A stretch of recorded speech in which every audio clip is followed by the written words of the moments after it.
गुरुर्ब्रह्मा गुरुर्विष्णु गुरुर्देवो महेश्वरः गुरु साक्षात् परब्रह्म तस्मै श्री गुरवे नमः। ಶ್ರೀ ಜಗದ್ಗುರು ಸಿದ್ಧಾರೂಢರ ಪಾದಕಮಲಗಳಿಗೂ ಅವರ ಪ್ರತಿರೂಪದಂಥ ನಿಜಗುಣಪ್ಪನವರ ಪಾದಕಮಲಗಳಿಗೂ ನನ್ನ ದೀರ್ಘದಂಡ ಪ್ರಣಾಮಗಳನ್ನು ಸಲ್ಲಿಸುತ್ತಾ, ಎಲ್ಲ ಮಹಾತ್ಮರ ಪಾದಕಮಲಗಳಿಗೂ ನನ್ನ ದೀರ್ಘದಂಡ ಪ್ರಣಾಮಗಳನ್ನು ಸಲ್ಲಿಸುತ್ತಾ, ಮನದಲ್ಲಿ ಸ್ಮರಿಸಿಕೊಳ್ಳುತ್ತಾ, ತಮ್ಮೆಲ್ಲರಿಗೂ ವಂದಿಸುತ್ತಾ, ಇವತ್ತಿನ ಪರಮಾನುಭವದೆ ವಿಚಾರ ನಡೆದಂಥದ್ದು ಭಾಳ ಅದ್ಭುತವಾದಂಥ ವಿಚಾರವನ್ನು ನಮಗೆ ತಿಳಿಸ್ತಾ ಇದ್ದಾರೆ. ಮೂರನೆಯ ಸಂಧಿ, ಇದರಲ್ಲಿ ಮೂರನೆಯ ಸಂಧಿ ಒಳಗೆ 14ನೆಯ ಸೂತ್ರ ಸೂತ್ರ ಒಂದು ಸೆಕೆಂಡ್. 14ನೆಯ ಸೂತ್ರ ಏನು ಹೇಳ್ತಾ ಇದ್ದಾರೆ? ಮೂರನೆಯ ಸಂಧಿ ಒಳಗೆ 14ನೆಯ ಸೂತ್ರ ಪರಮಾನುಭವದೆ.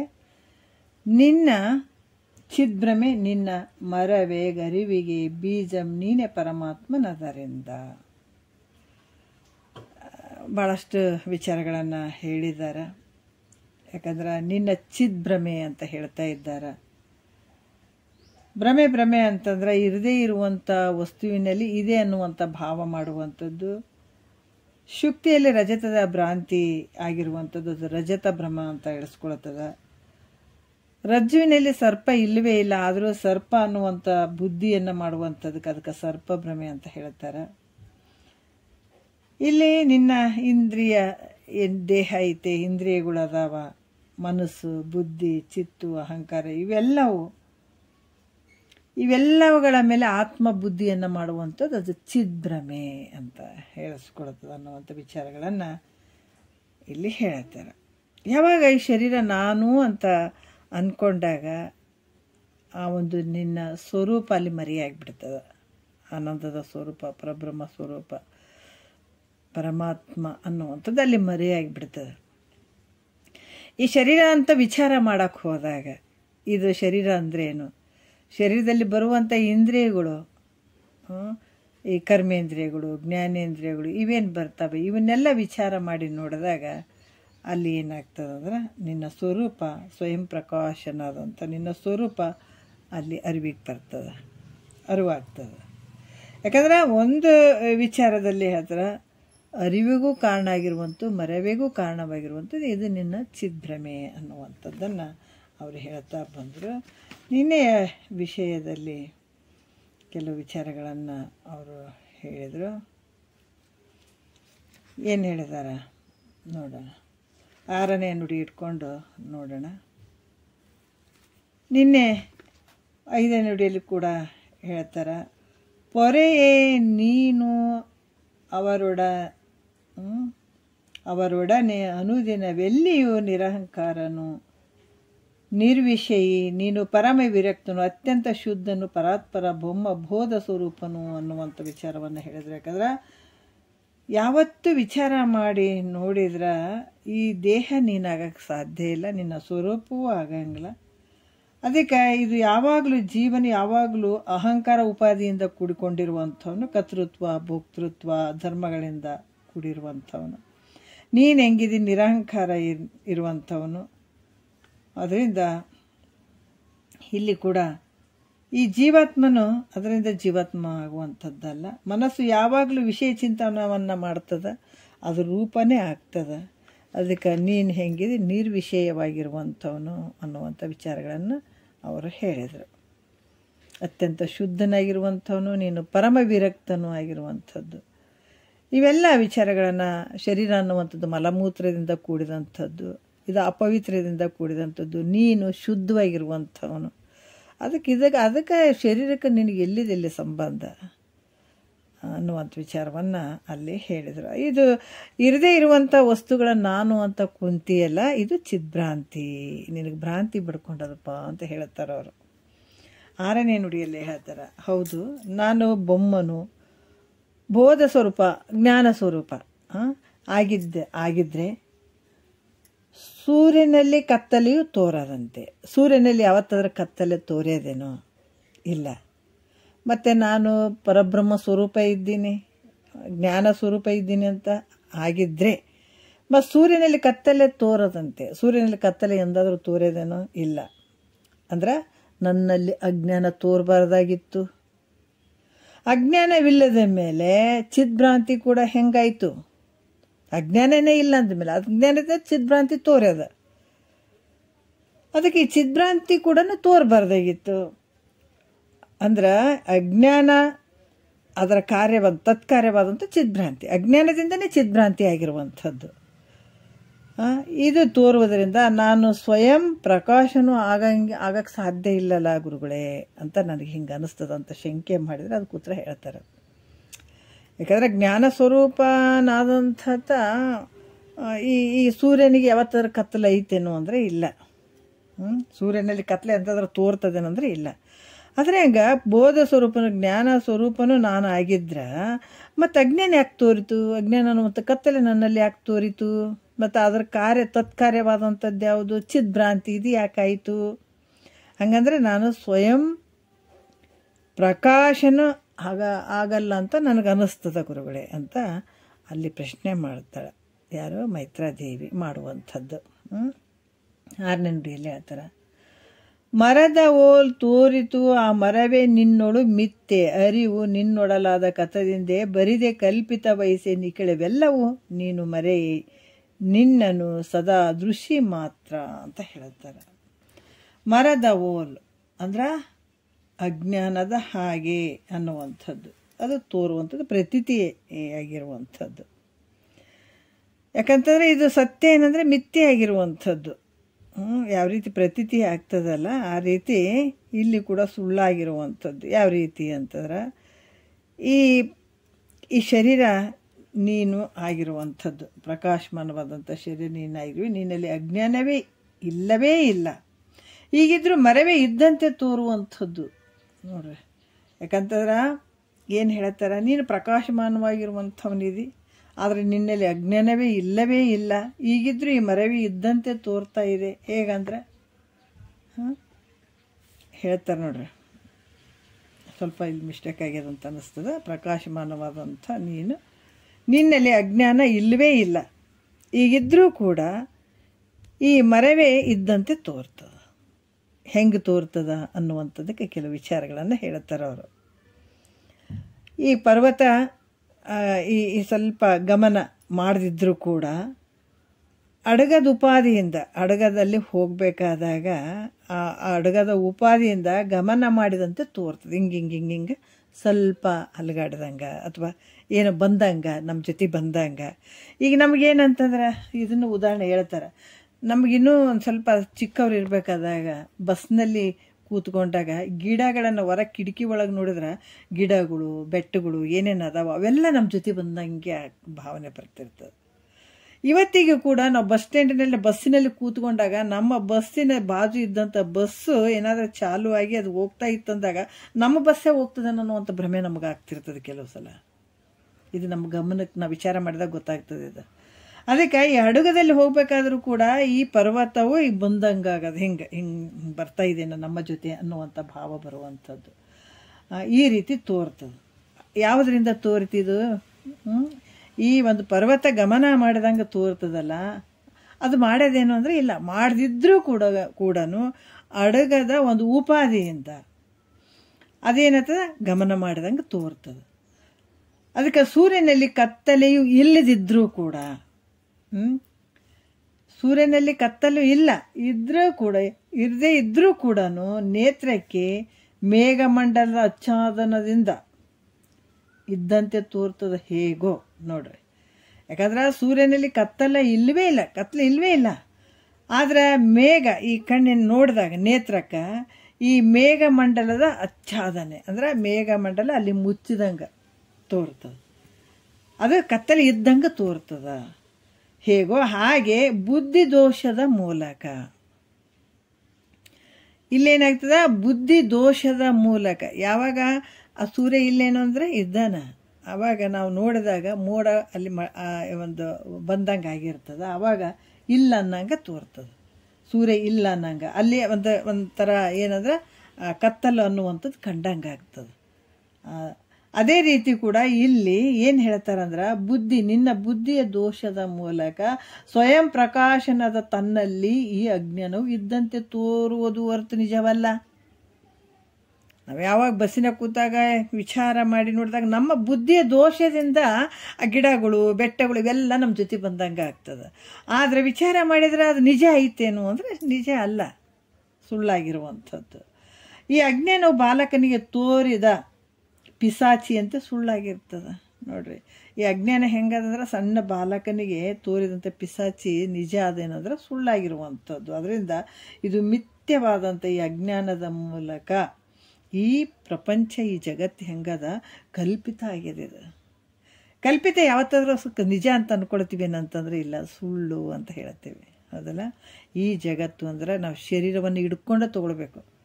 ಈ ಶರೀರ ಏನು ತೋರಕತ್ತದೆ ಇದೆಲ್ಲ ಸುಳ್ಳಾಗಿರುವಂಥದ್ದು. ನೋಡ್ರಿ, ಇದು ಸತ್ಯ ಏನಂತಂದ್ರೆ ಇದು ಮಿಥ್ಯವಾಗಿರುವಂಥದ್ದು ವಿಚಾರ ಮಾಡಿದಾಗ. ಅದಕ್ಕೆ ನೀನು ನಿನ್ನನ್ನು ಮರೆತೇನೆಂದು ಹೇಳೋದಾದರೂ ಕೂಡ, ಯಾಕಂದ್ರೆ ನಾನು ನನ್ನನ್ನು ಮರೆತೆ ಅಥವಾ ನೀನು ನಿನ್ನನ್ನು ಮರೆತೆ ಅಂತ ಹೇಳೋದಾದರೂ ಕೂಡ ಈ ಮರೆವಿಗೆ ಸಾಕ್ಷಿಯಾಗಿಯೂ ಸದ್ರೂಪವಾಗಿಯೂ ನೀನು ಬೇರೆಯೇ ಇರುವೆ ಅನ್ನುವಂಥ ನಿಶ್ಚಯ ಆಗ್ತದೆ. ನಾನು ಮರ್ತೆ, ಮರುವಿಗೆ ಸಾಕ್ಷಿ ಕೂಡ ನೀನೇ ಇದೆ. ನನಗೆ ಗೊತ್ತಿಲ್ಲ, ನನಗೆ ತಿಳಿದಿಲ್ಲ, ಅದಕ್ಕೂ ಕೂಡ ನೀನೇ ಸಾಕ್ಷಿ ಇದೆ. ಅದಕ್ಕೆ ಹೇಗಂತಂದ್ರೆ ತಿಳಿದೇ ಹೇಳ್ತಿಲ್ಲ, ನನಗೆ ಗೊತ್ತಿಲ್ಲ ಅನ್ನುವಂಥದ್ದನ್ನು ತಿಳಿದೇ ಹೇಳ್ತಿದ್ದೆ, ನಾನು ಮರ್ತೀನಿ ಅಂತ ಅನ್ನುವಂಥದ್ದನ್ನು ತಿಳಿದೇ ಹೇಳ್ತಿದ್ದೆ ನೀನು. ಅದಕ್ಕೆ ಹೇಗಂದ್ರೆ ಕಣ್ಣಿಗೆ ಏನೂ ತೋರದಿಲ್ಲ ಅಂತ ಹೇಳಿದ್ರು ಕೂಡ, ಕಣ್ಣಿಗೆ ನೋಡ್ರಿ ಸೂಕ್ಷ್ಮ, ಎಷ್ಟು ಸೂಕ್ಷ್ಮ ಐತೆ. ಕತ್ತಲದ, ಕತ್ತಲದೊಳಗೆ ಸಾಮಾನುಗಳು ಕಾಣಿಸ್ತಾ ಇಲ್ಲ. ಏನಾದರೂ ಎದುರುಗಡೆ ಮಾತಾಡಿದಾಗ ಏನು ಕಾಣಿಸ್ತಾ ಇಲ್ಲ, ಕತ್ತಲೈತೆ, ಸಾಮಾನುಗಳು ಏನು ಕಾಣಿಸ್ತಾ ಇಲ್ಲ ಅಂತ ಹೇಳ್ತಾರೆ. ಯಾವ ಸಾಮಾನುಗಳು ಅಲ್ಲಿ ಕಾಣಿಸ್ತಾ ಇಲ್ಲ ಅನ್ನುವಂಥದ್ದು ಒಂದು, ಬರೀ ಕತ್ತಲೈತೆ ಅಂತ ಅನ್ನುವಂಥದ್ದು ಒಂದು. ಅಂದರೆ ಅಲ್ಲಿ ಸಾಮಾನುಗಳು ಕಾಣಿಸ್ತಾ ಇಲ್ಲ, ಮತ್ತು ಈ ಸಾಮಾನುಗಳು ಕಾಣಿಸ್ತಾ ಇಲ್ಲ ಅನ್ನುವಂಥದ್ದೊಂದು. ಕತ್ತಲೆ ಕೂಡ ಆ ಸಾಮಾನು ಕಾಣಿಸ್ತಾ ಇಲ್ಲ ಅನ್ನುವಂಥದ್ದು ಕೂಡ ನೀನೇ ತಿಳ್ಕೊಳ್ತಿದ್ದಿ, ಕತ್ತಲೆ ಕೂಡ ನೀನೇ ತಿಳ್ಕೊಳ್ತಾ ಇದ್ದೀರಿ. ಅದೇ ರೀತಿ ಕೂಡ ನಾನು ನನ್ನನ್ನು ಮರೆತೇನಂತ ಹೇಳಿದರೆ ತನಗೆ ಆ ಮರೆವೆಯೂ ಕಾಣ್ತದೆ. ನಾನು ನನ್ನನ್ನು ಮರ್ತೀನಿ ಅಂತ ಅನ್ನೋದಕ್ಕಾಗಿ ಕತ್ತಲೆಯನ್ನು ಕೂಡ ನೀನೇ ತಿಳಿಯುವಂಥವನಿದೆ, ಇಲ್ಲಿ ಮರೆವೆಯನ್ನು ಕೂಡ ನೀನೇ ತಿಳಿಯುವಂಥವನಿದೆ. ಅದಕ್ಕೆ ಆ ಮರೆಯು ಇಲ್ಲಿ ಕಾಣ್ತದೆ, ಮರೆವೆ ಕೂಡ ನಿನಗೆ ಕಾಣಿಸ್ತದೆ. ಅದು ಅದಕ್ಕೆ ತಾನು ಆ ಮರೆವೆಯನ್ನು ಕೂಡ ನೀನೇ ಬೆಳಗೋದ್ರಿಂದ ಸ್ವಯಂ ಪ್ರಕಾಶರು ಸ್ವರೂಪನಾಗಿರುವಂಥವನು ನೀನು. ಎಷ್ಟು ಭಾಳ ಸೂಕ್ಷ್ಮ ಐತಿ ನೋಡ್ರಿ. ಯಾಕಂದ್ರೆ ಜ್ಞಾನವನ್ನು ನೀನೇ ತಿಳ್ಕೊತಿ, ಅಜ್ಞಾನವನ್ನು ನೀನೇ ತಿಳ್ಕೊಳ್ತಿದ್ದಿ, ಎಲ್ಲಕ್ಕೂ ಮೀರಿ ಇದಂಥವನು ನೀನು, ಎಲ್ಲವನ್ನ ನೀನೇ ತಿಳ್ಕೊಳ್ತಿದ್ದಿ. ಅದಕ್ಕೆ ತನ್ನ ಅನುಭವ, ಯಾಕಂದ್ರೆ ನಿನ್ನ ಅನುಭವದಿಂದನೇ ಇದು ವಿಚಾರ ಮಾಡಿ ನೋಡಿದಾಗ ನಿನಗೆ ಗೊತ್ತಾಗ್ತದೆ. ಈ ಕಾರಣದಿಂದ ನೀನು ಅದಕ್ಕೆ ಅರಿವೆ, ಬರೀ ಅರಿವೆ, ಮರೆಯದೊಮ್ಮೆಯೂ ಜಗದಿರವ ನಿಂತು ಅರಿವೆ ಅಂತ ನಿಜಗೊಂಡ್ರೆ ಹೇಳತ್ತಾರ. ಈ ಕಾರಣದಿಂದ ನೀನು ಹೆಂಗಿದೆ, ಪರಮಾತ್ಮನೇ ಇದೆ. ಸೂಕ್ಷ್ಮವಾಗಿ ತಿಳ್ಕೊಬೇಕು. ಕತ್ತಲು ಐತೆ, ಕತ್ತಲಲ್ಲಿ ಸಾಮಾನು ಕಾಣಿಸ್ತಾ ಇಲ್ಲ, ಆದ್ರೆ ಕತ್ತಲನ್ನು ಅರಿಯುವಂಥವು ನೀನೇ ಇದೆ. ಕಣ್ಣಿಗೇನು ಕಾಣವಲ್ದು, ಆದರೆ ಕತ್ತಲನ್ನು ಕೂಡ ಕಾಣಕತ್ತದಲ್ಲ, ಎರಡನ್ನೇ ತಿಳಿಯುವಂಥವು ನೀನೇ ಇದೆ. ಅದಕ್ಕೆ ನೀನು ಎಲ್ಲಕ್ಕಿಂತ ಮಿಗಿಲಾದಂತಹ ಪರಮಾತ್ಮ ಸ್ವರೂಪನೇ ನೀನೇ ಇದೆ. ಜ್ಞಾನವನ್ನು ನೀನೇ ತಿಳ್ಕೊಳ್ತಿ, ಅಜ್ಞಾನವನ್ನು ನೀನೇ ತಿಳ್ಕೊಳ್ತಿ. ನನಗೇನು ಗೊತ್ತಿಲ್ಲ ಅನ್ನುವಂಥದ್ದು, ನನಗೇನು ತಿಳಿದೇ ಇಲ್ಲ ಅನ್ನುವಂಥದ್ದು, ತಿಳಿದಿಲ್ಲ ಅನ್ನುವಂಥದ್ದು ಕೂಡ ನೀನೇ ತಿಳ್ಕೊಳ್ಳುವಂಥವನಿದೆಯಲ್ಲ. ಅದಕ್ಕೆ ನೀನು ಪರಮಾತ್ಮನೇ ಇರುವಿ ಅಂತ ಹೇಳುವಂಥ ಭಾವ 7ನೇ ನುಡಿಯಲ್ಲಿ ಹೇಳ್ತಾರ. ಮರೆವೆಗೆ ಸಾಕ್ಷಿಯಾಗಿ ಅರಿಯುವುದರಿಂದ ನೀನು ಪರಮಾತ್ಮನಂತ ಹೇಳಿದ್ರಿ. ಮರೆವೆಗೆ ಸಾಕ್ಷಿಯಾಗಿರುವಂಥದ್ದು ಅದು ಸಾಕ್ಷಿಯಾಗಿ ಅರಿಯುವುದರಿಂದ ನೀನು ಪರಮಾತ್ಮ ಅಂತ ನೀವು ಹೇಳಿದ್ರಿ. ಆದರೆ ಪರಮಾತ್ಮನಲ್ಲಿರುವಂತಹ ಈ ಸರ್ವಜ್ಞತ್ವಾದಿ ಎಲ್ಲ ಕಡೆ ಇರುವಂಥದ್ದು, ಎಲ್ಲವನ್ನು ಅರಿಯುವಂಥದ್ದು, ಎಲ್ಲವನ್ನು ತಿಳಿಯುವಂಥದ್ದು. ಇದು ಸರ್ವಜ್ಞತ್ವಾದಿ, ಸರ್ವವನ್ನು ತಿಳಿಯುವಂಥದ್ದು. ಈ ಗುಣಗಳು ನನ್ನಲ್ಲಿ ಇಲ್ಲ, ಅದರಿಂದ ನಾನು ಪರಮಾತ್ಮ ಆಗಲ್ಲ. ನೀನು ಪರಮಾತ್ಮ ಅಂತ ನೀವು ಹೇಳ್ತೀರಿ, ಮರವೆಗೆ ಸಾಕ್ಷಿಯಾಗಿ ಅರಿಯುವುದರಿಂದ ನೀವು ಪರಮಾತ್ಮ ಅಂತ ನೀವು ಹೇಳಕತ್ತೀರಿ. ಆದರೆ ಪರಮಾತ್ಮಲ್ಲಿ ಸರ್ವಜ್ಞತ್ವಾದಿಗಳು ಎಲ್ಲ ಅದಾವ, ಆದರೆ ನನ್ನಲ್ಲಿ ಇಲ್ಲಲ್ಲ, ನಾನು ಪರಮಾತ್ಮ ಆಗಲ್ಲ ಅಂತ ಶಂಕೆ ಮಾಡಿದ್ರೆ ಇಲ್ಲಿ ಕೂಡ ಇಲ್ಲಿ ಹೇಳ್ತಾರೆ, ಪರಮಾತ್ಮ ಶಬ್ದದ ವಾಚಾರ್ಥಗಳು ನಿನ್ನಲ್ಲಿ ಇಲ್ದಿದ್ರು ಕೂಡ ಲಕ್ಷ್ಯಾರ್ಥದಲ್ಲಿ ನೀನೇ ಪರಮಾತ್ಮ ಇದಿ ಅಂತ ಹೇಳ್ತಾರೆ. ವಾಚಾರ್ಥದಲ್ಲಿ ಇಲ್ಲ, ಲಕ್ಷ್ಯಾರ್ಥದಲ್ಲಿ ನೋಡಿದಾಗ ನೀನು ಪರಮಾತ್ಮ ಇದಿ ಅನ್ನುವಂಥ ವಿಚಾರವನ್ನು 7ನೇ ನುಡಿಯಲ್ಲಿ ಹೇಳ್ತಾರೆ.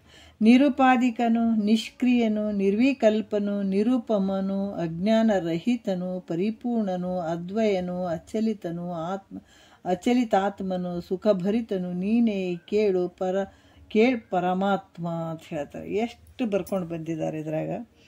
ಅದಕ್ಕೆ ನಿಜಗುಂಡ್ರ ಬಗ್ಗೆ ಭಾಳ ಹೇಳ್ತಿದ್ರು. ನಿಜಗುಂಡ್ರು ಶಬ್ದದಲ್ಲಿ ಶ್ರೀಮಂತರು, ಮನೆತನದಲ್ಲಿ ಶ್ರೀಮಂತರು, ಜ್ಞಾನದಲ್ಲಿ ಶ್ರೀಮಂತರು, ಭಾಳ ಅದ್ಭುತವಾಗಿ ಹೇಳ್ತಿದ್ರು ಅವರು. ಎಷ್ಟು ಪರ್ಯಾಯ ಶಬ್ದಗಳನ್ನು ಹೇಳ್ತಾರೆ. ನಿರುಪಾಧಿಕನು 1, ನಿಷ್ಕ್ರಿಯನು 2, ನಿರ್ವಿಕಲ್ಪನು 3, ನಿರುಪಮನು 4, ಅಜ್ಞಾನರಹಿತನು 5, ಪೂರ್ಣನು 6, ಅದ್ವಯನು 7, ಅಚಲಿತಾತ್ಮನು 8, ಸುಖಭರಿತನು 9, ಕೇಳ್ ಪರಮಾತ್ಮ 10. ನೋಡ್ರಿ, ಇದರಲ್ಲಿ 10 ಬಗ್ಗೆ ಹೇಳ್ತಾನೆ. ನಿರುಪಾಧಿಕನು ಅಂದರೆ ಉಪಾಧಿ ಇಲ್ಲದೆ ಇರುವಂಥದ್ದು. ನೀನು ಹೆಂಗಿದೆಪ್ಪ ಅಂದರೆ ನೀನೇ ಪರಮಾತ್ಮನ ಸ್ವರೂಪ. ಇವೆಲ್ಲ ಲಕ್ಷಣಗಳು ಇಲ್ಲಿ ನಿನ್ನಲ್ಲಿಯೂ ಅದಾವ, ಪರಮಾತ್ಮನಲ್ಲಿ ಇರುವಂಥ ಈ ಸ್ವರೂಪದ ಲಕ್ಷಣಗಳು ನಿನ್ನಲ್ಲಿಯೂ ಅದಾವ. ಹೆಂಗ ಅಂತಂದ್ರೆ ಈ ನಿರುಪಾಧಿಕನು ಅಂದ್ರೆ ಯಾವುದು ಉಪಾಧಿ ಇಲ್ಲದೆ ಇರುವಂಥವನು. ನಿಷ್ಕ್ರಿಯನಂದ್ರೆ ಯಾವುದು ಕ್ರಿಯೆಗಳು ಇಲ್ಲದೆ ಇರುವಂಥ, ಕರ್ಮೇಂದ್ರಿಯಗಳು ಇಲ್ಲದೇ ಇರುವಂಥದ್ದು. ಮತ್ತು ನಿರ್ವಿಕಲ್ಪನೆ ಅಂದರೆ ಯಾವುದೇ ಒಂದು ಮನಸ್ಸಿಲ್ಲದಂಥ ಇರುವಂಥದ್ದು. ನಿರ್ವಿಕಲ್ಪನೆ, ಯಾವ ಕಲ್ಪನೆಗೆ ಒಳಪಟ್ಟುವಂಥವನಲ್ಲ. ನಿರುಪಮನಂದ್ರೆ ಇಲ್ಲಿ ಯಾವ ಉಪಮೆಗೆ ಸಿಗದೇ ಇರುವಂಥವನು, ಸಜಾತಿ ವಿಜಾತಿ ಭೇದರಹಿತನಾಗಿರುವಂಥವನು.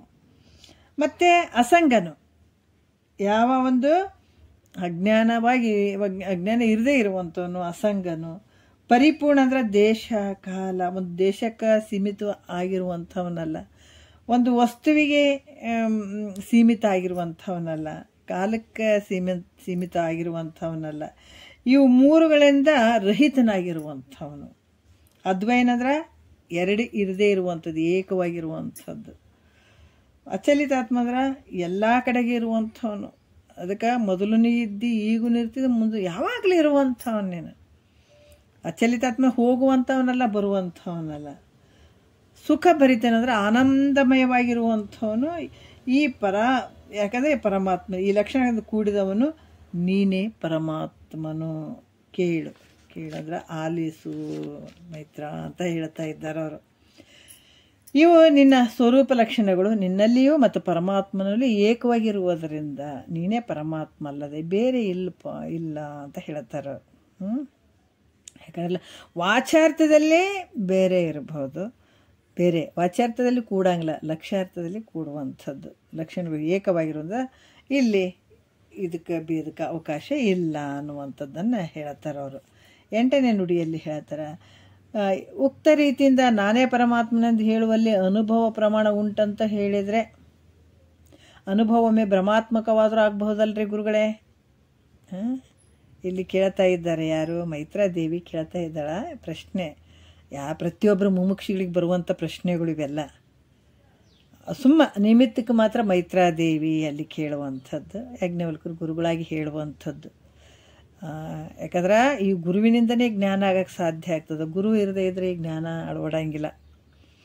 ಅದಕ್ಕೆ ಇದನ್ನು ತಿಳ್ಸೋಕ್ಕಾಗಿ ನಮ್ಗೆ ಆದರ್ಶವಾಗಿ ಶ್ರೀರಾಮಚಂದ್ರ ವಸಿಷ್ಠ ಗುರುಗಳನ್ನು, ಶ್ರೀಕೃಷ್ಣ ಪರಮಾತ್ಮ ಸಾಂದೀಪ ಗುರುಗಳನ್ನು ಮಾಡಿಕೊಂಡು, ನಾರದ ಮಹರ್ಷಿ ಇವರು ಕೂಡ ಸನತ್ ಕುಮಾರ್ ಗುರುಗಳನ್ನು ಮಾಡಿಕೊಂಡು ಇದನ್ನೆಲ್ಲ ಕೇಳಿದಂಥದ್ದು. ಯಾಜ್ಞವಲ್ಕ್ಯ ಮತ್ತು ಮೈತ್ರಾದೇವಿ ಇದನ್ನು ಕೇಳಿದಂಥದ್ದು ಎಷ್ಟು ಅದ್ಭುತವಾಗಿ ಹೇಳ್ತಾರೆ. ಮೈತ್ರಾದೇವಿ ಆಗಿನ ಒಂದು ಇದರಲ್ಲಿ ಈ ಜ್ಞಾನವನ್ನು ಪಡ್ಕೊಂಡಂಥ ದಿಟ್ಟ ಧೀರ ಮಹಿಳೆ.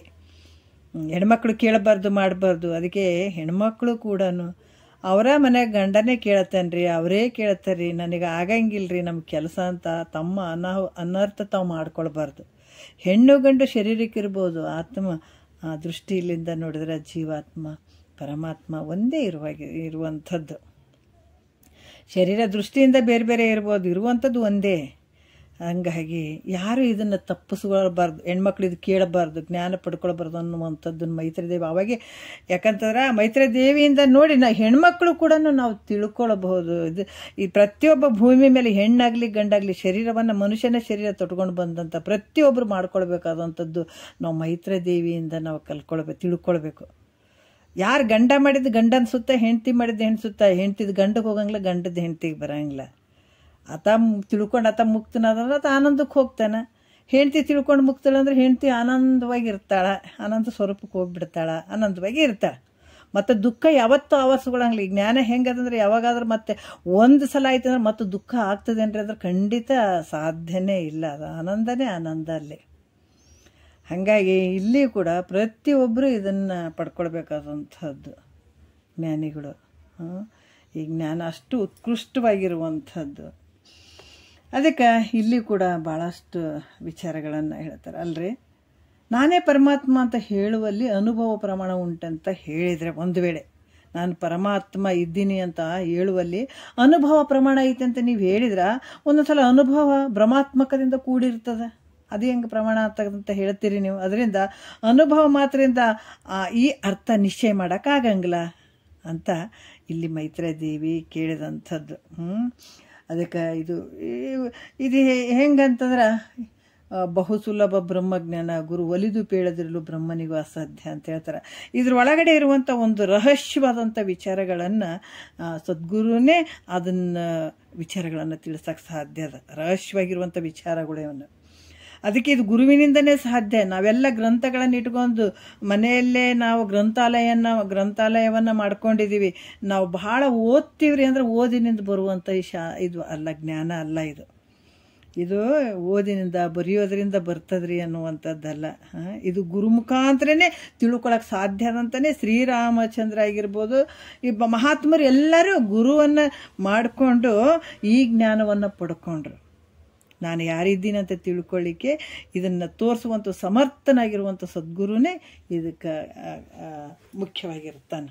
ಈ ಜ್ಞಾನವನ್ನು ಹೇಳಲಿಕ್ಕೆ ಆತನಿಂದನೇ ಈ ಕೆಲಸ ಆಗ್ತಾ ಇರುವಂಥದ್ದು. ಅದಕ್ಕೆ ಅನುಭವ ನಾನೇ ಪರಮಾತ್ಮ ಇದ್ದೀನಿ ಅಂತ ಹೇಳುವಂಥ ಅನುಭವ ಪ್ರಮಾಣ ಐತ್ರಿ ಅಂತ ನೀವು ಹೇಳಿದ್ರೆ, ಅನುಭವ ಒಂದೊಂದ್ಸಲ ಭ್ರಮಾತ್ಮಕದಿಂದ ಕೂಡಿರ್ತದೆ. ನಮ್ಮ ಅನುಭವಗಳು ಹೌದಪ್ಪ, ನಮಗೆ ಭಾಳ ಅನುಭವ ಆಗಕತ್ತಿದ್ರಿ, ಇಲ್ರಿ ನಮ್ಮ ಅನುಭವ ರೀ. ನಿನ್ನ ಅನುಭವ ನಿನಗೈತೆ. ಈಗ ಮಹಾತ್ಮರು ಭಾಳ ಮಂದಿ ಅದಾರಪ್ಪ, ಮಹಾತ್ಮರು ಆಗಿದಾರಂದ್ರೆ ತಾವು ಗೆದ್ದುಬಿಟ್ರು.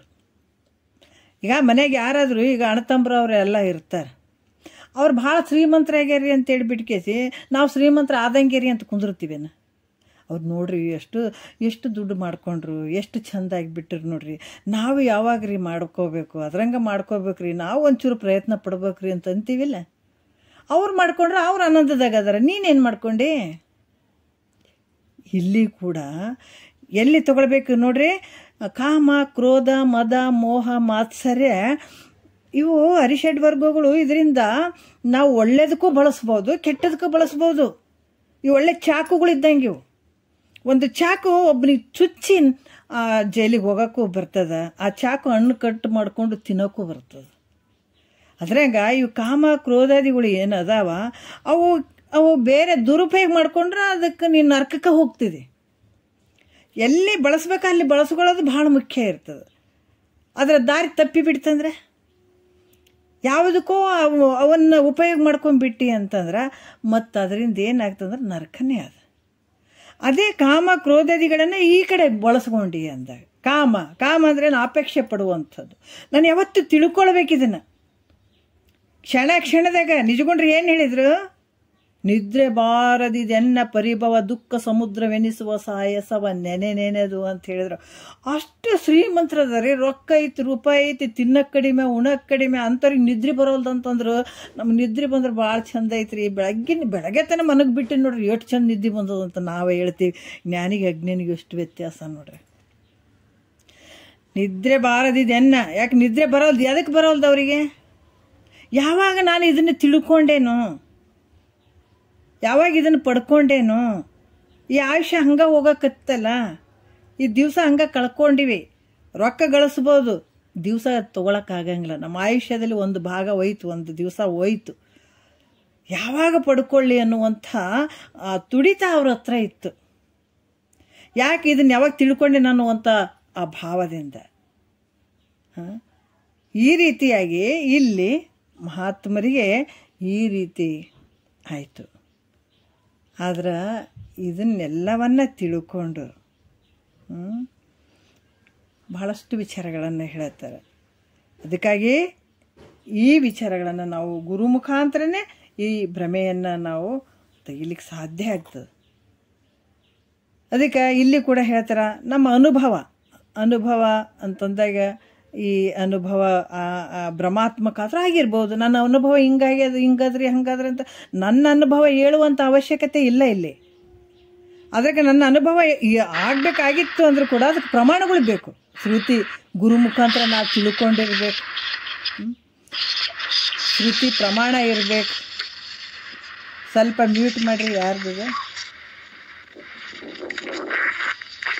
ಹಲೋ, ಸ್ವಲ್ಪ ಮ್ಯೂಟ್ ಮಾಡಿರಿ. ಅದಕ್ಕೆ ಇಲ್ಲಿ ಕೂಡ ಇದು ನಿಶ್ಚಯ ಮಾಡೋಕ್ಕಾಗಂಗಿಲ್ಲರಲ್ರಿ. ಅನುಭವ ಆಗ್ಯದಂತ ಹೇಳಿದ್ದಾರೆ, ಆದರೆ ಈ ನಿಶ್ಚಯ ಮಾಡೋಕ್ಕೆ ಬರೋದಿಲ್ಲ ಅಂತಂದ್ರೂ ಕೂಡ ಅದಕ್ಕೆ ಒಂದು ವಿಚಾರ ನಾವು ತಿಳ್ಕೊಳ್ಬೇಕಾದ್ರೆ, ನಾವೇನು ಓದಿಲ್ಲ, ಗುರು ಮುಖಾಂತರ ಏನು ತಿಳ್ಕೊಂಡಿಲ್ಲ, ನನಗೆ ಹಿಂಗೆ ಅನ್ಸಕತ್ತಿದ್ರಿ, ನನ್ನ ಅನುಭವ ಹಿಂಗಾದ, ನನ್ನ ಅನುಭವ ನೀವು ಒಪ್ಪ್ರಿ ಅಂತ ನಾವು ಹೇಳಿದ್ರೆ ನೀವು ಯಾಕ್ರಿ ಕೇಳ್ತೀರಿ? ಯಾಕೆ ಕೇಳಬೇಕು? ನನ್ನ ಅನುಭವ ಐತ್ರಿ, ಕೇಳಬಾರ್ದು. ಹಂಗ ಸತ್ರು ಪರವಾಗಿಲ್ಲ, ಬರೀ ಓದ್ಕೊಂಡು ಹೇಳ್ತೀನಿ ಅಂದ್ರೆ ಅಂಥವ್ರ ಬಲ್ಲಿ ಕೇಳಬಾರ್ದು ಅಂತಾರೆ ಮಹಾತ್ಮರು. ಗುರು ಸನ್ನಿಧಾನದಲ್ಲಿಲ್ಲ, ಗುರು ವಾಕ್ಯಗಳನ್ನು ಕೇಳಿಲ್ಲ, ಬರೀ ನಾವು ಓದಿ ಹೇಳ್ತೀನಿ ಅಂತಂದರೆ ಎಡವಟ್ಟುಗಳಾಗ್ತಾವಲ್ಲಿ, ಅನರ್ಥ ಆಗ್ತದ. ಹೇಳುವಂಥದ್ದೊಂದು, ತಿಳ್ಕೊಳ್ಳುವಂಥದ್ದು ಒಂದಾಗಿಬಿಟ್ಟಿರ್ತಾವ. ಮತ್ತು ನೀನೇನು ಉದ್ಧಾರ ಆಗ್ತಿದೆ? ಅದಕ್ಕೆ ಮಹಾತ್ಮರು ಹೇಳ್ತಾರ ಏನಂದರೆ, ನಿನ್ನ ಅನುಭವ ಇರಬೇಕು, ಗುರುವಾಕ್ಯವನ್ನ ಕೇಳಿರಬೇಕು, ಮತ್ತು ತಿರ್ಗಾ ಶ್ರುತಿ ಪ್ರಮಾಣಗಳು ಇರಬೇಕಲ್ಲಿ. ಹೇಳುವಂತಹ ಗುರು ಪ್ರಮಾಣಗಳನ್ನು ಇಟ್ಕೊಂಡು ಹೇಳಬೇಕು. ಅದಕ್ಕೆ ಗುರುವಚನವೇ ಶ್ರುತಿ, ಗುರುವಚನವೇ ಸ್ಮೃತಿ, ಗುರುವಚನವೇ ಪುರಾಣಾಗಮ, ಗುರುವಚನವೇ ಸಕಲ ಸಿದ್ಧಿಗಳಾಗು, ಗುರುವಚನವೇ ಮೋಕ್ಷಗತಿಯೇತು. ಆತ ಸುಮ್ಮನೆ ನಿಜಗೊಂಡ್ರೆ ಇಂಥವ್ರು ಹೇಳಿದ್ದಾರೆ, ಏನು ನನ್ನ ಸ್ವಕಲ್ಪಿತವಾದಂಥ ಹೇಳಿದಂಥ ವಿಚಾರಗಳಲ್ಲ. ನನ್ನ ವಿಚಾರ ನಾನು ಹೇಳ್ತೀನಿ ಅಂತ ಹೇಳುವಂಥದ್ದಲ್ಲ. ಎಲ್ಲ ಪ್ರಮಾಣಗಳನ್ನು ಕೊಟ್ಟು ಹೇಳಿದಂಥದ್ದು, ಶ್ರುತಿ ಪ್ರಮಾಣಗಳನ್ನು ಕೊಟ್ಟು ಹೇಳುವಂಥದ್ದನ್ನು ನಂಬು. ಗುರು ಸ್ವಾನುಭವನೂ ಇರಬೇಕು, ಮತ್ತು ಯುಕ್ತಿಯಿಂದ ದೃಷ್ಟಾಂತ ಕೊಟ್ಟು, ಮತ್ತು ಶ್ರುತಿ ಪ್ರಮಾಣಗಳನ್ನು ಇಟ್ಕೊಂಡು, ಇವೆಲ್ಲ ಇಟ್ಕೊಂಡು ಹೇಳಬೇಕಾಗ್ತದೆ. ಹೇಳಿದಾಗ ಅದಕ್ಕೆ ಹೇಳ್ತಾರೆ, ಅನುಭವದಿಂದ ಒಂದು ಸಲ ನಿನ್ನ ಅನುಭವ ಭ್ರಮಾತ್ಮಕದಿಂದ ಕೂಡಿರ್ಬೋದು, ಅದನ್ನು ನಂಬಂತನ್ನಕ ಯಾಕೆ ನಂಬಬೇಕು? ಅದ್ರ ಜೊತೆ ಪ್ರಮಾಣ ಇರಬೇಕು, ಏನು ಶ್ರುತಿ ಪ್ರಮಾಣಗಳು ಇರಬೇಕು. ಅದಕ್ಕೆ ಈ ರೀತಿ ಅನುಭವ ಒಂದು ರೀತಿ ಭ್ರಮಾತ್ಮಕದಿಂದ ಕೂಡಿರಬಹುದಲ್ಲ. ನಾನೇ ಪರಮಾತ್ಮ ಅಂತ ಹೇಳೋದು ನನ್ನ ಅನುಭವಕ್ಕೆ ಬಂದದ ಅಂತಂದ್ರೆ ಅದು ಭ್ರಮದಿಂದ ಕೂಡಿರ್ಬೋದು. ನಾನು ಹೆಂಗೆ ತಿಳ್ಕೊಳಕ್ಕೆ ಸಾಧ್ಯ ಆಗ್ತದ ಅಂತ ಕೇಳಿದ್ರೆ ಅವ್ರು ಹೇಳ್ತಾರೆ, ಅದಕ್ಕೆ ಬಲವಾಗಿರುವಂಥದ್ದು ಶ್ರುತಿ ಪ್ರಮಾಣ ಐತೆ, ನೀನು ನಂಬಬೇಕು. ಶ್ರುತಿ ಪ್ರಮಾಣ ಅದನ್ನು ನಂಬಲೇಬೇಕಾಗ್ತದಲ್ಲ. ಅದಕ್ಕೆ ಬಲವಾಗಿ ಶ್ರುತಿ ತತ್ವಮಸಿ ವಾಕ್ಯ ಐತೆ, ಅದು ಮಹಾವಾಕ್ಯ ಐತೆ, ಇದು ಶ್ರುತಿ ಪ್ರಮಾಣ ಆದಪ್ಪ, ಅದನ್ನು ನಂಬು. ಅದಕ್ಕೆ 8ನೇ ನುಡಿಯಲ್ಲಿ ಹೇಳ್ತಾರ, ಅದರಿಂದೇ ತತ್ವಮಸಿತಿ ಎಂಬುದು ಸತ್ಯ ಪದವೆನಿಪುದು, ಪೂರ್ವ ಪಕ್ಷಕ್ಕೆ ಪುದಿದು ನಾನೆಂಬುದು ಉಂಟೆ ಪರೀಕ್ಷಿಸೆ ಪದಪಿಂದೆ ವಾಕ್ಯಾರ್ಥ ಬೋಧಕ್ಕೆ ಅಂತ 8ನೇ ನುಡಿಯಲ್ಲಿ ಹೇಳ್ತಾರೆ. ಏನು ಹೇಳ್ತಾರೆ ಅಂತಂದರೆ, ಈಗ ಸ್ವಯಂ ಪ್ರಕಾಶನು ನಿರುಪಾಧಿಕನು ನೀನಾಗಿರುವಂಥದ್ದು ಇವೆಲ್ಲ ಲಕ್ಷಣಗಳಿಂದ ಸ್ವತಃ ಪ್ರಮಾಣಭೂತವಾದ ಅನುಭವದಿಂದಲೂ ಸ್ವತಃ ನಿನ್ನ ಪ್ರಮಾಣಭೂತವಾದ ಅನುಭವದಿಂದಲೂ ತಾನೇ ಪರಮಾತ್ಮ ಅನ್ನುವಂಥದ್ದು ಇದು ಹೇಳಿರುವಂಥದ್ದು. ಈಗಿದ್ರೂ ಕೂಡ ಯಾಕಂದರೆ ಸ್ವಯಂ ಪ್ರಕಾಶದಿಂದ ಕೂಡಿದಾನ, ನಿರುಪಾಧಿಕ ಯಾವ ಉಪಾಧಿ ಇರದೇ ಇರುವಂಥದ್ದು, ನಾನು ಅಂಥ ಲಕ್ಷಣಗಳಿಂದ ಕೂಡಿದಂಥ ಸ್ವತಃ ಪ್ರಮಾಣಭೂತನಾದಂಥ ಅನುಭವದಿಂದ ನಾನೇ ಪರಮಾತ್ಮ ಅಂತನ್ನುವಂಥದ್ದು ಹೇಳಿದಂಥದ್ದು. ಈಗಿದ್ರೂ ಕೂಡ ದ್ವೈತಿಗಳು ಏನು ಹೇಳ್ತಾರೆ ದ್ವೈತಿಗಳು? ಜೀವನು ಪರಮಾತ್ಮ ಸ್ವರೂಪ ಆಗೋದಿಲ್ಲ ಅಂತ ಹೇಳ್ತಾರೆ ಅವರು. ಜೀವಾತ್ಮನೇ ಬೇರೆ, ಪರಮಾತ್ಮನೇ ಬೇರೆ. ದ್ವೈತಿಗಳು ಏನು ಮಾಡ್ತಾರೆ? ಜೀವನೇ ಬೇರೆ, ಪರಮಾತ್ಮನೇ ಬೇರೆ, ಆ ಪರಮಾತ್ಮನ ಸ್ವರೂಪ ಜೀವಾತ್ಮ ಆಗಕ್ಕೆ ಸಾಧ್ಯ ಇಲ್ಲ ಅಂತ ಹೇಳ್ತಾರೆ. ಅದಕ್ಕೆ ಇಲ್ಲಿ ಈ ಒಂದು ಯಾವುದು ಅಂತಂದ್ರೆ ಬಲವಾಗಿರುವಂಥ ಒಂದು ತತ್ವಮಸಿ ವಾಕ್ಯ ಅನ್ನುವಂಥ ಮಹಾವಾಕ್ಯ ಇದು ಹೆಂಗೈತಿ ಅಂದ್ರೆ ಜೀವ ಮತ್ತು ಈಶ್ವರರಿಗೆ ಅಭೇದವನ್ನು ಬೋಧಿಸುವಂಥದ್ದಿದು. ಅದಕ್ಕೆ ಇಲ್ಲಿ ಸದ್ಗುರು ಮೇಷ್ಟ್ರಾಗಿ ಬಂದ. ಬಹಳಷ್ಟು ಈ ನೋಡ್ರಿ ಜೀವಾತ್ಮರು ನಾನಾ ರೀತಿಯಿಂದ ಕೊಂಕು ನುಡಿಗಳನ್ನು ಆಡ್ದ. ಇದು ಹೆಂಗ್ರಿ, ಕದೆ ಹೆಂಗ್ರಿ, ಇದೆಲ್ಲ ಗೊತ್ತು ಭಗವಂತಗ, ಇದೆಲ್ಲ ಗೊತ್ತಿತ್ತು. ಅದಕ್ಕಾಗಿ ಏನು ಮಾಡಿದೆ ಅಂತಂದ್ರೆ ಈ ಜಗತ್ತು ಅನ್ನುವಂಥದ್ದೇ ಒಂದು ಈ ಮಕ್ಕಳ ಸ್ಕೂಲಿಗೆ ಯಥಾ ಬ್ರಹ್ಮಾಂಡ ತಥಾ ಪಿಂಡಾಂಡ ಅನ್ನುವಂಥದ್ದಲ್ಲಿ ನಾವು ಜಗತ್ತಿನೊಳಗೆ ಬೇಕಾದಷ್ಟು ತತ್ವವನ್ನು ಕಂಡುಹಿಡ್ಕೊಳ್ಬೋದು, ಅದರಿಂದ ತಿಳ್ಕೊಳ್ಬಹುದು, ಬಹಳಷ್ಟು ವಿಚಾರಗಳನ್ನು ಮಾಡ್ಬೋದು. ಲೌಕಿಕದಲ್ಲಿ ಮಕ್ಕಳನ್ನು ಸ್ಕೂಲಿಗೆ ಕಳಿಸ್ತೀವಿ, ಪುಸ್ತಕಗಳನ್ನ ಮನೆಯಲ್ಲಿ ಇಟ್ಕೊಂಡು ಮಕ್ಕಳು ಪಾಸಾಗಲಿ ಅಂತ ಕೂತ್ಕೊಂತೀವೇನು? ನಮ್ಗೆ ಬುಕ್ ಬುಕ್ ಅದಾವ, ನಾವು ಮನೆಗೆ ಹೇಳ್ತೀವಿ ಬಿಡ್ರಿ ಸ್ಕೂಲಿಗೆ ಯಾಕೆ ಕಳಿಸ್ಬೇಕು ಮೇಷ್ಟ್ರ ಬಲ್ಲಿ ಅಂತ ಅಂತೀವೇನ? ಶಾಲೆಗೆ ಮೊದಲು ಕಳಿಸ್ತೀವಿ, ಯಾಕೆ ಅಲ್ಲಿ ಗುರು ಮುಖಾಂತರನೇ ಕಲಿಬೇಕತ್ತ, ಹೌದಲ್ಲ? ಮತ್ತು ಶಾಲೆಗೆ ಹೆಸರಚ್ಚಿ ಮನೆಗೆ ಕೂಡಿಸ್ತೀವೇನ? ಶಾಲೆಗೆ ಹೆಸರಚ್ಚಿ ಮನೆಗೆ ಕುಂತ್ರೆ ಪಾಸ್ ಆಗ್ತಾನೆ ಅನ್ನೋದು ನಮ್ಗೆ ಗೊತ್ತದ. ಶಾಲೆಗೆ ಹೆಸರು ಹಚ್ಚೇನ್ರಿ, ಒಂದು ದಿವಸ ಶಾಲೆಗೆ ಹೋಗಿಲ್ಲ, ಹೆಂಗೆ ಪಾಸ್ ಆಗ್ತಾನೆ ರೀ ಇವ ಅಂತೀವಿ ಮಕ್ಕಳಿಗೆ. ನಮ್ಮ ಮನೆ ಮಕ್ಕಳು ಯಾವನ ಸ್ಕೂಲಿಗೆ ಹೆಸರು ಹಚ್ಚಿ ಮನೆಗೆ ಕುಂತು ಅಂದ್ರೆ ಇದು ಏನು ರೀ ಭಾರಿ ದೊಡ್ಡದ, ಇದು ಶಾಲೆಗೆ ಹೆಸರು ಹಚ್ಚಿದ ಬರೀ ಮನೆಗೆ ಕುಂತದ್ರಿ, ಇದು ಹೆಂಗೆ ಪಾಸ್ ಆಗ್ತದ್ರಿ, ಇದು ಆಯ್ತು ರೀ, ಇದು ಒಯ್ತ್ರಿ ಇಟ್ಟೇ ಇರ್ತದ್ರಿ, ಇದು ಓದೋದಲ್ಲ ಬರೆಯೋದಿಲ್ಲ ಅಂತೀವಿ. ಮತ್ತು ನಾವು ಗುರು ಉಪದೇಶ ತೊಗೊಂಡು ಇದನ್ನು ಕೇಳಂಗಿಲ್ರಿ ಮಾಡಂಗಿಲ್ಲ, ನೀ ಯಾವಾಗ ಪಾಸ್ ಆಗ್ತೀವೋ ಇದ್ರಾಗ? ನೀ ದುಃಖದಿಂದ ಯಾವಾಗ ಬಿಡುಗಡೆ ಆಗ್ತಿ? ಮನೆಗೆ ಕುಂತೀವಿ, ಉಪದೇಶ ತೊಗೊಂಡ್ಬಿಟ್ಟಿವಿ, ನಾವು ಮನೆಗೆ ಕೂತ್ಕೊಂಡ್ಬಿಟ್ಟಿವಿ, ಆದ್ರೆ ಗುರು ವಾಕ್ಯಗಳನ್ನು ನಾ ಕೇಳಂಗಿಲ್ಲ, ಅದ್ರ ಪ್ರಕಾರ ನಡ್ಕೊಳಂಗಿಲ್ಲ, ನೀ ಪಾಸ್ ಆಗ್ತೀಯೇನು? ನೀ ಪಾಸ್ ಆಗಬೇಕಾಗಿತ್ತು ಅಂದರೆ ಉಪದೇಶ ತೊಗೊಂಡು ಶಾಲಿಗೆ ಹೆಸರು ಹಚ್ಚಿದಂಗೆ ಇನ್ನು ಶುರು ಮಾಡಿ ಶಾಲಿಗೆ ಓದಕ್ಕೆ. ಯಾವಾಗ ನೀನು ಪ್ರತಿ ದಿವಸ ಇದನ್ನು ಶ್ರವಣ ಮನನ ನಿಧಿಧ್ಯಾಸನ ಮಾಡ್ತಿದ್ದಿ ಆವಾಗ ನೀನು ಪಾಸ್ ಆಗ್ತಿ.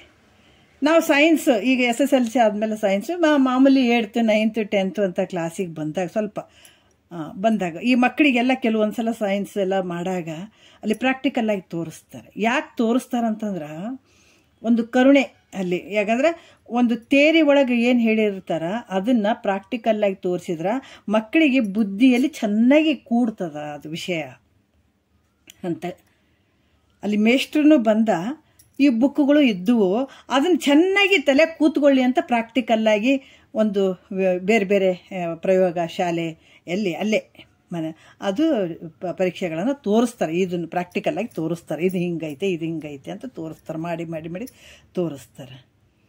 ಆವಾಗ 3 ರೀತಿಯಿಂದ ಆ ಮಗುವಿಗೆ ಒಂದು ಒಳ್ಳೆ ವಿಚಾರಗಳು ಗೊತ್ತಾಗ್ತಾವೆ ಅದರಲ್ಲಿ.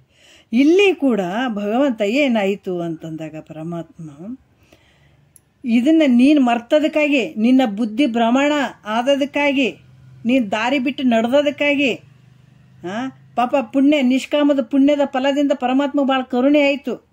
ಆತ ಇದನ್ನು ತಿಳ್ಕೊಂಡು ಜನ್ಮವನ್ನು ಪಾವನ ಮಾಡಿಕೊಳ್ಳಿ ಅನ್ನೋದಕ್ಕಾಗಿ ಆತ ಶ್ರುತಿ ಪ್ರಮಾಣಗಳನ್ನು ಗ್ರಂಥಗಳನ್ನು ಮಾಡಿಬಿಟ್ಟ. ಯಾಕಂದರೆ ಆಲ್ರೆಡಿ ನಿನಗೀಗ ಗ್ರಂಥಿಗಳು, ಹೃದಯ ಗ್ರಂಥಿ ಗಂಟುಗಳು ಆಗಿಬಿಟ್ಟಿದಾವ, ಅದರಿಂದ ನೋವು ಬರ್ತಾ ಇದೆ, ನಿನಗೆ ಸಿಕ್ಕಾಪಟ್ಟೆ ನೋವಿದೆ. ಅದನ್ನು ನಿವಾರಣೆ ಮಾಡೋದಕ್ಕಾಗಿ ಗ್ರಂಥಗಳನ್ನು ಮಾಡಿದ. ಗ್ರಂಥಗಳನ್ನು ಮಾಡಿ ಅದು ತಿಳಿಲಿಲ್ಲ, ಇದಕ್ಕೆ ಏನು ತಿಳಿಲಾರ್ದಂಗೆ ಆದಗಳನ್ನೇ ತಾನೇ ಗುರು ರೂಪಾಗಿ ಬಂದುಬಿಟ್ಟ ಹೇಳಕ್ಕೆ. ಮತ್ತು ಇಷ್ಟಾದರೂ ತಿಳಿಲಿಲ್ಲ, ಆವಾಗ ಏನು ಬಿಡದ ಜಗತ್ತನ್ನು ಸೃಷ್ಟಿ ಮಾಡ್ದ, ಜಗತ್ತಿನೊಳಗೆ ಹಲವಾರು ವಿಚಾರಗಳನ್ನು ಇಟ್ಟಿದ್ದಾನೆ. ಪ್ರಾಕ್ಟಿಕಲ್ಲಾಗಿ ಜಗತ್ತನ್ನು ನೋಡಿ ನಾವು ತಿಳ್ಕೊಳಕ್ಕೆ ಸಾಧ್ಯ ಆಗ್ತದೆ. ಯಾಕಂದರೆ ನಾವು ಈ ಒಂದು ನದಿ, ಒಂದು ಸಮುದ್ರದಿಂದ ಒಂದು ನದಿ ಹುಟ್ಟುತ್ತದೆ. ಹೆಂಗೆ ಸಮುದ್ರದಲ್ಲಿ ಮೋಡ ಆಗ್ತದೆ, ಆವಿಯಾಗಿ ಮೋಡ ಬರ್ತದೆ, ಮೋಡ ಆಗಿ ಮಳೆ ಬರ್ತದೆ, ಅದು ನದಿ ಆಗ್ತದೆ, ನದಿಯಾಗಿ ಎಲ್ಲಿಗೆ ಹರಿತದೆ ಸಮುದ್ರಕ್ಕೆ ಸೇರ್ತದೆ.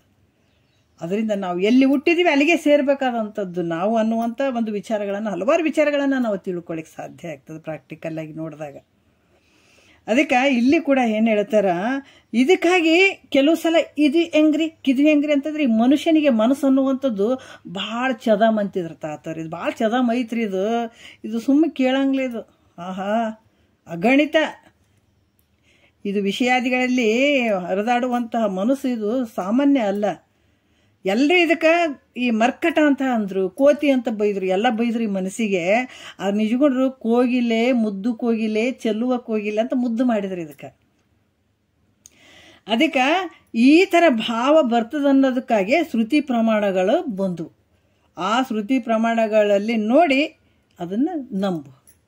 ಅದಕ್ಕೆ ತತ್ವಮಸಿ ವಾಕ್ಯ ಅಂತಂದ್ರೆ, ಗುರು ಇಲ್ಲಪ್ಪ ನೀ ಪರಮಾತ್ಮ ಇದೆ ಅಂದ್ರೆ, ಅಲ್ರಿ ನಾನು ಹೆಂಗ್ರಿ ಪರಮಾತ್ಮ ಆಗ್ತೀನಿ? ಯಾಕೆ ನಮ್ಮ ಕಣ್ಣೆದ್ರಿಗೆ ನಡೆದಾವೆ ಎಷ್ಟೋ ವಿಷಯಗಳು, ನಾನು ಹೆಂಗ್ರಿ ಪರಮಾತ್ಮ ಆಗ್ತೀನಿ? ಇವ್ರಿಗೇನು ತಲೆಗಿನ ಕೆಟ್ಟದನ್ನು ಗುರುಗಳಿಗೆ? ಪರಮಾತ್ಮ ದೇವ್ರ ಗುಡಿಯಾಗ ಪರಮಾತ್ಮ, ನಾವು ಆ ಪೂಜೆ ಮಾಡಿಸ್ಕೊಳ್ಳೋದು ಪರಮಾತ್ಮ ಮೂರ್ತಿ ಅದು ಇದು, ನಾನು ಪೂಜೆ ಮಾಡವದೀನಿ, ಅದು ಪೂಜೆ ಮಾಡಿಸ್ಕೊಳ್ಳುವಂಥದ್ದು ಅಂತ ಭಾವ ಇಟ್ಕೊಂಡು ಕುಂತವ್ರಿಗೆ ತಲೆ ಕೆಟ್ಟು ಹೋಗ್ತದೆ ನೀನೇ ಪರಮಾತ್ಮ ಅಂದರೆ. ಅದಕ್ಕೆ ಅದನ್ನು ಆ ಥರ ಏನಾದರೂ ಅಧಿಕಾರಿಗಳಿಗೆ ಕೂಡ ಆ ಭಾವ ನಿಶ್ಚಯ ಮಾಡೋದಕ್ಕಾಗಿ ಏನು ಹೇಳಿದ್ರಿ ಇಲ್ಲಿ, ತತ್ವಮಸಿ ವಾಕ್ಯ. ಇದನ್ನು ಬರೀ ಗುರು ಹೇಳ್ತಾ ಇದ್ದಾನ, ತನ್ನ ಅನುಭವದಿಂದ ಹೇಳ್ತಾ ಇದ್ದಾನಂತ ನೀನು ಆ ಕಡೆ ಭಾವ ಹಾಕೋದೇನು ಬೇಕಾಗಿಲ್ಲಪ್ಪ. ಆದರೆ ತಿಳ್ಕೊ, ಹೆಂಗೆ ತಿಳ್ಕೊ, ಈ ಭಗವಂತನ ವಾಣಿ ಐತೆ. ಶ್ರುತಿ ಅಂದ್ರೆ ಏನು? ಭಗವಂತನ ವಾಣಿ. ತತ್ವಮಸಿ, ನೀನೇ ಪರಮಾತ್ಮ ಇದಿ, ತತ್ವಮಸಿ. ಈ ವಾಕ್ಯ ಏನು ಹೇಳ್ಕೊಡ್ತು ಅಂದ್ರೆ, ಇದು ಶಿವ ಜೀವರ ಐಕ್ಯ, ಅಭೇದ. ಭೇದಕ ಶಿವ ಬೇರೆ ಜೀವ ಬೇರೆ ಅನ್ನುವಂಥದ್ದು ಇಲ್ಲವೇ ಇಲ್ಲ. ಇಲ್ಲಿ ಅಭೇದ ಸ್ಥಿತಿಯನ್ನು ಬೋಧಿಸುವಂಥದ್ದು. ಯಾಕಂದರೆ ಈ ಶ್ರುತಿ ಪ್ರಮಾಣ ಇರುವುದರಿಂದ ಭೇದವಾದಿಗಳು ಮತ್ತು ಅವ್ರ ಮಾತು, ಇಲ್ಲಾಂದ್ರೆ ಏನೋ ಒಂದು ವಿಚಾರ ಹೇಳಕ್ಕೆ ಹೋಗಿರ್ತೀವಿ, ಹೌದಾ, ಅದನ್ನು ತರ್ಕ ಮಾಡ್ತಾರೆ. ಬರೀ ತರ್ಕ ಮಾಡಿ ಅದ್ರಾಗೆ ತಿಳ್ಕೊಬೇಕನ್ನುವಂಥದ್ದಿಲ್ಲ. ತರ್ಕ ಮಾಡಬೇಕು, ಅದ್ರ ಕುತರ್ಕ ಇರಬಾರ್ದು. ಏನೋ ಒಂದು ಕಾಡಿಸ್ಬೇಕು, ಏನೋ ಒಂದು ಹೇಳಬೇಕು, ಇವರಿಗೆ ಏನು ಗೊತ್ತಿಲ್ಲ ಅನ್ನೋರಂಗೆ ನಾವು ಮಾಡ್ಬೇಕನ್ನುವಂಥ ಕುತರ್ಕ ಇತ್ತಂದ್ರೆ ಅನುಭವಿಸ್ತಾರಷ್ಟೇ. ಅದಕ್ಕೆ ಇಲ್ಲಿ ಏನು ಹೇಳ್ತಾರೆ, ದ್ವೈತವಾದಿಗಳು, ಭೇದವಾದಿಗಳು ಅವ್ರು ವಾದ ಮಾಡ್ತಾರೆ, ಇಲ್ಲ ನಾನು ಹೆಂಗೆ ಪರಮಾತ್ಮ ಆಗ್ತೀನಿ ಅಂತ ಹೇಳಿದ್ರು ಕೂಡ ತತ್ವಮಸಿ ಅನ್ನುವಂಥ ಮಹಾವಾಕ್ಯವನ್ನು ಇದು ಜೀವ ಮತ್ತು ಈಶ್ವರ ಅಭೇದ ಸ್ಥಿತಿಯನ್ನು ಬೋಧಿಸುವಂಥದ್ದು ಐತಪ್ಪ ಅಂತ ಹೇಳಿದಾಗ, ಈ ಪ್ರಮಾಣವನ್ನು ಹೇಳಿದಾಗ ಭೇದವಾದಿಗಳ ಮಾತು ಅಪ್ರಮಾಣ ಅನ್ನುವಂಥದ್ದು ಅಲ್ಲಿ ನಿರಾಕರಣೆ ಮಾಡೋಕ್ಕೆ ಸಾಧ್ಯ ಆಗ್ತದೆ. ಅದಕ್ಕೆ ಪ್ರಮಾಣಗಳು ಬಹಳ ಮುಖ್ಯವಾಗಿರುವಂಥದ್ದು. ಅದಕ್ಕೆ ತತ್ವಮಸಿ ಅನ್ನುವಂಥ ವಾಕ್ಯಕ್ಕೆ ಇಲ್ಲೇನಾದ್ರೆ ಈ ಸಂಬಂಧಗಳಿಂದ 3 ಸಂಬಂಧಗಳಿಂದ ಅರ್ಥವನ್ನು ವಿಚಾರ ಮಾಡಿದಾಗ, ತತ್ ಆ ಪರಮಾತ್ಮ, ತ್ವಮ್ ಅಂದರೆ ಜೀವಾತ್ಮ, ಅಸಿ ಅಂದರೆ ಇದ್ದೀಯ. ತತ್ವಂ ಅಸಿ, ನೀನೇ ಪರಮಾತ್ಮ ಸ್ವರೂಪ. ಇವು 3 ನಾವು ವಿಚಾರ ಮಾಡಿದಾಗ ಅಭೇದ ಜ್ಞಾನ ಸಿದ್ಧ ಆಗ್ತದ. ಅಭೇದ ಜ್ಞಾನ ಸಿದ್ಧ ಆಗ್ತದೆ ಹೊರತು ಭೇದ ಜ್ಞಾನ ಇದು ಯಥಾರ್ಥವಾಗಿರುವಂಥದ್ದಲ್ಲ. ಅದಕ್ಕೆ ಭೇದ ಜ್ಞಾನವು ಪ್ರತ್ಯಕ್ಷ ಪ್ರಮಾಣದಿಂದ ತೋರಿದರೂ ಕೂಡ ಪ್ರಬಲವಾದ ಅಭೇದ ಅರ್ಥ ರೂಪ ಶ್ರುತಿ ಪ್ರಮಾಣ ಜ್ಞಾನದಿಂದ ಏನಾಗ್ತದೆ, ಅದು ಬಾಧಿಸ್ಕೊಳ್ತದೆ. ಈ ಜ್ಞಾನದಿಂದ ಅಜ್ಞಾನ ಬಾಧಿಸ್ಕೊಳ್ತದೆ. ಅಭೇದ, ಯಾಕಂದರೆ ಅಭೇದ ಜ್ಞಾನದಿಂದ ಭೇದ ಜ್ಞಾನ ಬಾಧಿಸ್ಕೊಳ್ತದೆ. ಈ ರೀತಿಯಾಗಿ ಹೇಳುತ್ತಾರೆ ಅವರು. ಮತ್ತು ಇವಾಗ 9ನೇ ನುಡಿ, ಇದು ಸ್ವಲ್ಪ ನೋಡೋಣ. ಬೇಗ ಬೇಗ ಬೇಗ ಬೇಗ ಮುಗಿಸ್ಬೇಕನ್ನುವಂಥದ್ದಲ್ಲ, ಸ್ವಲ್ಪ ಸ್ವಲ್ಪ ತಾತರು ಒಂದು ಮಾತು ಹೇಳ್ತಿದ್ರು. ಬೇಗ ಬೇಗ ಬೇಗ ಮುಗಿಸುವಂಥದ್ದಲ್ಲ. ಒಂದು ಮಗು ಹಾಲು ಹಾಕ್ಬೇಕಾದಾಗ ದುಬ್ಬು ಹಾಕಿದ್ರೆ ಎಲ್ಲ ಕೆಳಗೆ ಬಿದ್ದು ಹೋಗ್ತಾವ. ಅದೇ ಒಂದು ಗ್ಲಾಸ್ನಲ್ಲಿ ಹಾಲು ಹಾಕ್ಕೊಂಡು ಒಂದು ಸ್ವಲ್ಪ ಚಮಚದಲ್ಲಿ ಸ್ವಲ್ಪ ಸ್ವಲ್ಪ ಹಾಕಿದ್ರೆ ಅದು ಕುಡಿಲಿಕ್ಕೆ ಯೋಗ್ಯ ಆಗ್ತದೆ ಅನ್ನುವಂಥ ಮಾತು ಹೇಳ್ತಿದ್ರು. ಅದು ನೆನಪಾಗ್ತದೆ. ಇದು ಮುಂದಿನ ವಿಚಾರ ಮತ್ತೆ 9ನೇ ನುಡಿ ನಾಳೆ ಮಾತಾಡೋಣ. ಒಂದೆರಡು ಮಾತು ಗುರುಗಳ ಪಾದಕ್ಕೆ ಅರ್ಪಿಸಿ ಹರ ಓಂ.